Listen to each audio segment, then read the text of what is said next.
Hey there, it's Marley. Welcome to a new video. Today I'm going to be giving some book recommendations for every single letter of the alphabet.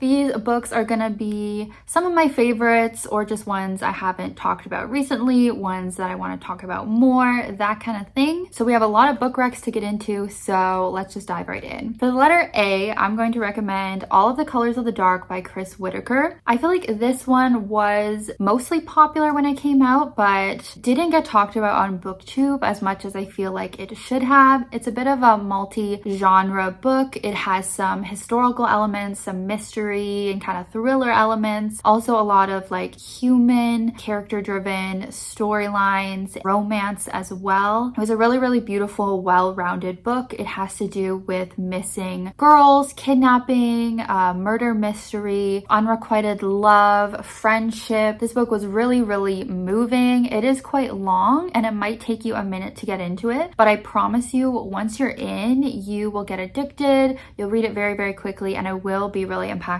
by the end. For the letter B, I want to recommend Book Lovers by Emily Henry. This is probably my favorite book by her. It is a romance book between two people who work in the book publishing industry. They have a bit of an enemies to lovers dynamic, and then when they're both in this small town for the summer, they end up connecting and having the lovers part of the enemies to lovers story. I always love Emily Henry's writing and her banter between the characters, the chemistry, along with the other emotional character growth stuff that they are both going through. For the letter C, I want to recommend Concrete Rose by Angie Thomas. It's definitely been a minute since I've talked about this book. It is a YA prequel book to The Hate U Give, which of course had to do with police violence and racism against Black people. This prequel is following the main character Star's father when he was a teenager, and he became a teenage father to multiple children actually, and we're learning about his experience in a gang, trying to get out of a gang. It's a really great book. If you've read the original Hate U Give book, or even if you haven't, I would recommend. For the letter D, I'm going to recommend Daisy Darker by Alice Feeney. This is one of my favorite thrillers. If you don't guess the twist, it's really great. It is about a girl, her grandmother, I think it's her birthday, so she's having like a family reunion. So all of her family and I think some friends are also there, and then one of the family members is killed, and so it becomes a sort of locked door murder mystery. Who is the killer? And we're getting flashbacks as well to find out more about the dynamic between all of these different people.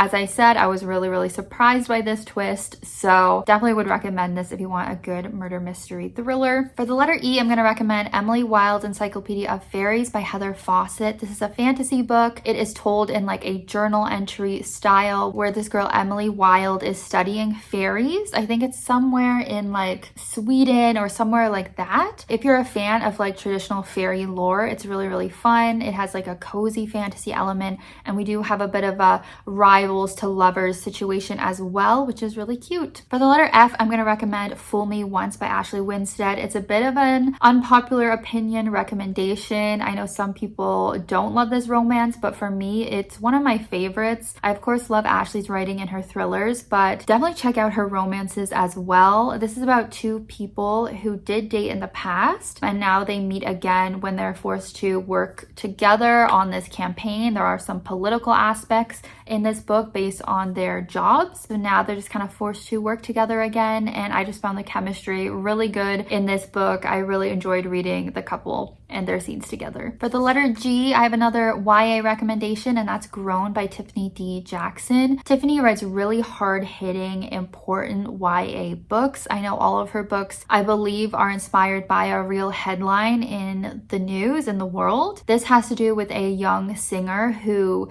gets taken under the wing of this man who is some sort of musician himself and music producer, and she gets in a very like abusive and scary situation. It's one of those books that's really good but also very disturbing, but it could definitely be eye-opening for some people about some of the things that go on in the music industry and in just pop culture, unfortunately. For the letter H, I didn't have too many H books to pick from, but I decided to go with Hellbent by Leigh Bardugo, which is actually the sequel to Ninth House. This is a fantasy, dark academia kind of series about this character Alex Stern, who works at Yale in one of the secret societies. It has to do a lot with like witchy magic, the occult, ghosts, as our main character has the ability to see ghosts, and there's a lot of like murder mystery stuff. In the second book, we also delve into hell, as you can imagine from the title. So if you are into that kind of thing, especially as we are coming up on fall, I would definitely recommend this series. Now for the letter I, I'm going to recommend If We Were Villains by M.L. Rio, another book that could be good for this time of year getting into fall. This is about a guy who has been in jail for a while, but he's finally getting out, and I think the detective is trying to get him to finally admit what really happened all those years ago when him and his friends, they were going to this school, they were all in drama, and one of their friends ended up dead. So again, it's a little bit of a murder mystery plot and a flashback to this school and all of these friends, and we're learning the dynamic that they all had together. Very tragic ending that was very hard hitting, so definitely a memorable book. I literally only had one J book that I was considering for this, and it was Just Like Magic by Sarah Hogel, so save this one for December for the Christmas spirit. But this is about a main character who's a bit of a Scrooge type character. She's not really being her best self, and then I think she makes some sort of wish or something, and then this man appears. His name's Hal, aka Holiday Spirit. She's able to make different wishes with his magical powers, takes him as her date to her family Christmas, and she just ends up kind of learning from him, learning to be a better person again. So it's really good for like the holiday season. Again, I didn't have much to choose from for K, so I'm going to mention King and the Dragonflies by Kaysen Callender. This is a middle grade book about this boy named King. He's going through a number of different emotional things, such as his brother recently passing away and also discovering his identity and his sexuality. His brother never wanted him to be friends with this one boy because that boy seemed to be gay, but now that his brother has passed, he's kind of realizing maybe that was wrong of his brother to suggest. This was just a really great book. This is a book I read recently but want to mention a little bit more on my channel. We have Lovely War by Julie Berry. This is another one that kind of crosses into different genres. We have the kind of mythical Greek god element where we have Aphrodite and Ares, and they are hooking up and they get caught by Hephaestus, who is Aphrodite's husband. He kind of ends up putting them on trial, and Aphrodite tells these stories of these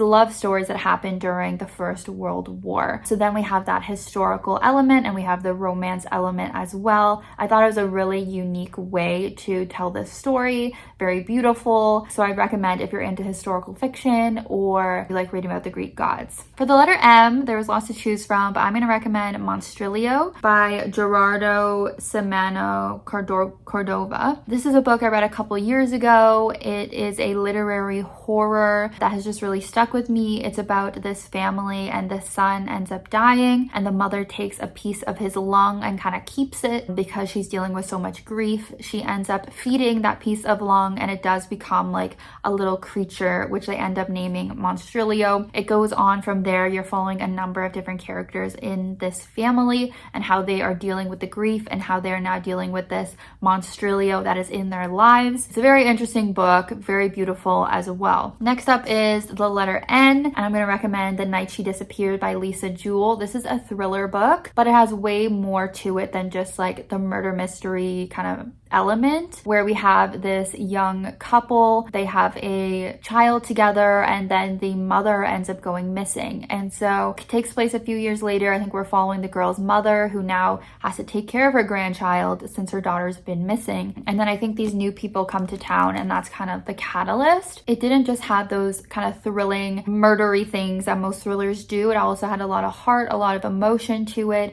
I think this one even made me cry back when I read it. So this is a Lisa Jewell book I keep coming back to in terms of recommendations. For the letter O, I want to say One True Loves by Taylor Jenkins Reid. Obviously, some of her other books are a lot more popular, but this is one I also really enjoyed. It's about a girl who has multiple one true loves, and she has to make a decision of who she's going to be with. She has her high school sweetheart who ended up becoming her husband, but he actually had this accident where he went missing. She thought that he was dead, and so she eventually moved on with her life and found a new love, a new fiance. But then she gets a call saying that her husband actually is still alive, and so now she has to choose which true love is she going to be with. I thought this dealt with a lot of interesting themes and again was pretty beautiful and emotional as well. For the letter P, I want to suggest Project Hail Mary by Andy Weir. This is definitely not a slept on book. It is pretty popular, but I definitely want to recommend you read it before the movie comes out, which is pretty soon. I think it's best to go into this book not knowing much like I did, and it'll be really impactful. It's about a guy who wakes up on this spaceship one day with no memory of who he is, why he's there, and he has to try to figure out